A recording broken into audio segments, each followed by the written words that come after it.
আসসালামু আলাইকুম। প্রিয় জুলাই জনতা, আপনাদের কাছে আজকে এই স্টেজে শতাধিক পরিবার, শহীদ পরিবার উপস্থিত ছিলেন।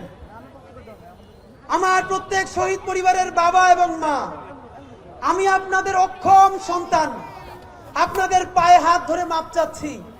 আপনাদের সবার কথা আমি শুনতে পারি নাই। বাবা, আমি কোনো রাজনৈতিক দল না, আমার পরিবারের কেউ শহীদও হয় নাই। এই ইনকিলাব মঞ্চের পাগল ছেলে মেয়েগুলো খেয়ে না খেয়ে আপনার এই সন্তানের বিচার, এই লাশগুলো যারা জ্বালিয়ে দিয়েছে, সেই বিচারের জন্য আমরা আপনাদেরকে দাওয়াত দিয়েছি। অত্যন্ত করুণা করে, স্নেহ করে আপনারা এসেছেন। আপনাদেরকে কৃতজ্ঞতা জানানোর ভাষা আমার নাই। আল্লাহর কসম ওয়াদা করে বলছি, আপনার যেই সন্তান কবরে গেছে, তাদের আরো যদি 100 ভাই মাটির উপরে থাকে, সেই 100 সন্তান ইনকিলাবের কর্মীরা। ইনকিলাব মঞ্চের অন্তত একটা কর্মীও বেঁচে থাকতে খুনি, ফ্যাসিস্ট, গণহত্যাকারী আওয়ামী লীগের পুনর্বাসন চলবে না। বন্ধুরা আমার, একটা কথা মনে করিয়ে দিতে চাই, এইখানে এমন বোন এসেছেন যার স্বামীকে পিলখানায় খুনি আওয়ামী লীগের তাপসের গাড়িতে তুলে তারপরে আগুন জ্বালিয়ে দেওয়া হয়েছে। শাপলা আহারে পিলখানায় তো নামকাওয়াস্তে একটা কমিশন হয়েছে। শাপলার সবাই গরিব বলে, গ্রাম থেকে এসেছে বলে যেই গণহত্যা শাপলায় হয়েছে, তাদের নামে কি একটা কমিশন করতেও এই সরকারের লজ্জা লাগে? যদি লজ্জা লাগে তাহলে এই গরিব হুজুর তাদের রক্তের মধ্য দিয়ে এই সরকারে আপনার থাকতে লজ্জা লাগে না? বন্ধুরা আমার, বিএনপি কে বলতে চাই, আপনাদের হাতে ধরি, পায়ে ধরি, শহীদ জিয়ার বিএনপি কে দিল্লির দাস হতে দিব না। জামাতে ইসলামের ভাইদেরকে মনে করিয়ে দেই, সাইদি সাহেবের রায়ের পরে 2 শতাধিক মানুষকে 2 দিনে পাখির মতো গুলি করে হত্যা করা হয়েছে। শুধু হত্যা করা হয় নাই, পাখির মতো স্তূপ করে নারী পুরুষের লাশগুলো রাস্তার পাশে রাখা হয়েছে। ডিজাইন, এলিগেন্স, বিউটি, সেরা পণ্য সবার জন্য জেভিকো। এই গণহত্যাকারী আওয়ামী লীগ, তাদেরকে যারা দেখেছে তারা হলো সেই দিল্লি, ভারত। জামাতে ইসলামী স্পষ্ট মনে রাখেন, সাইদি নিজামীদের জামাতকে ভারতের দাবিদার হতে দিব না। এনসিপির ভাইয়েরা মনে রাখো, শত শত জুলাইয়ের রক্তের মধ্য দিয়ে নেতা হইছো তোমরা। যদি এই জুলাইকে বেঁচে দিয়া দিল্লির দাসত্ব করে ক্ষমতায় আসতে চাও, হাসিনার চেয়েও ভয়ানক পরিণতি হবে। 100 মানুষ মাত্র হাত তুলবেন, একটা কাজ বলবো। সারা বাংলাদেশ থেকে, প্রত্যেকটা বিভাগ থেকে আজকে এখানে লোক এসেছেন। শহীদ পরিবারের সন্তানদের মধ্য থেকে আমি তাদের অনুমতি নিয়ে আপনাদেরকে একটা কর্মসূচি ঘোষণা করতে চাই। মনে করিয়ে দেই, 36শে জুলাই হতে আর মাত্র 103 দিন বাকি। এই সরকার কি আমরা খাল কাটার জন্য আনছি? নদী কাটার জন্য আনছি? এই গাড়ির হর্ন বন্ধ করার জন্য আনছি? গাড়ির হর্ন বন্ধ করে আর মানুষের নিঃশ্বাসের হর্ন বন্ধ হয়ে যায়।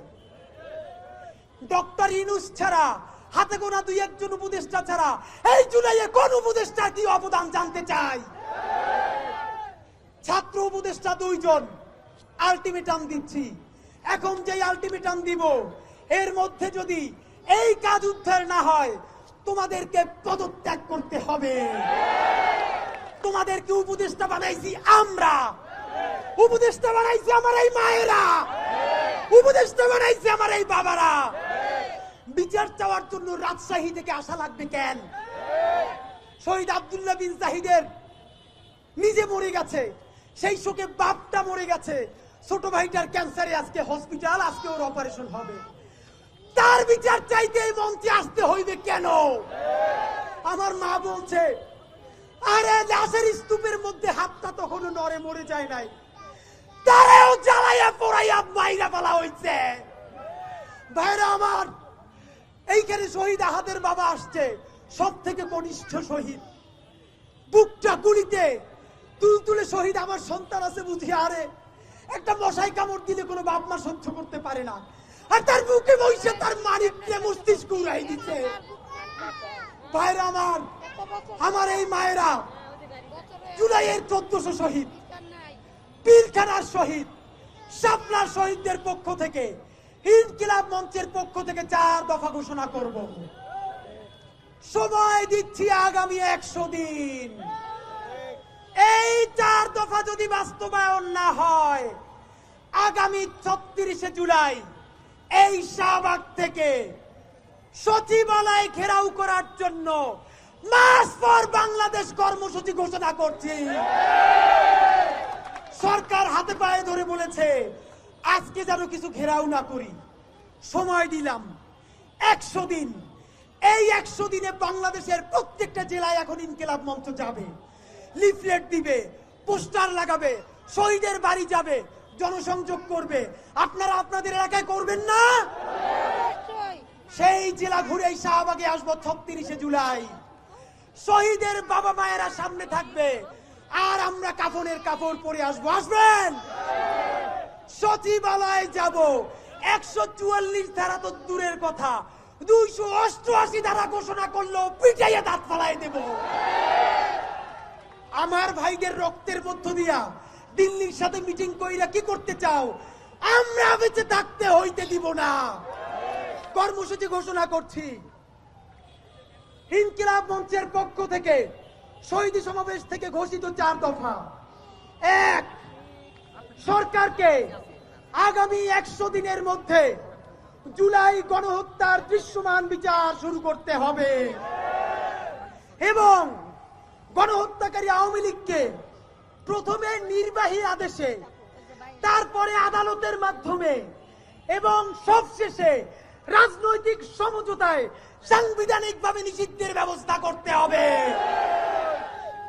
2, শাপলা গণহত্যার রাষ্ট্রীয় স্বীকৃতি দিয়ে জাতিসংঘের সহায়তায় তদন্ত কমিটি গঠন করতে হবে এবং শহীদদের তালিকা প্রকাশ করে অবিলম্বে শাপলা গণহত্যার বিচার শুরু করতে হবে।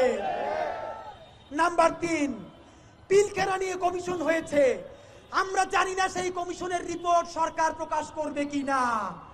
সুতরাং পিলখানা হত্যাকাণ্ড নিয়ে গঠিত কমিশনের পূর্ণাঙ্গ প্রতিবেদন জনসম্মুখে প্রকাশ করতে হবে।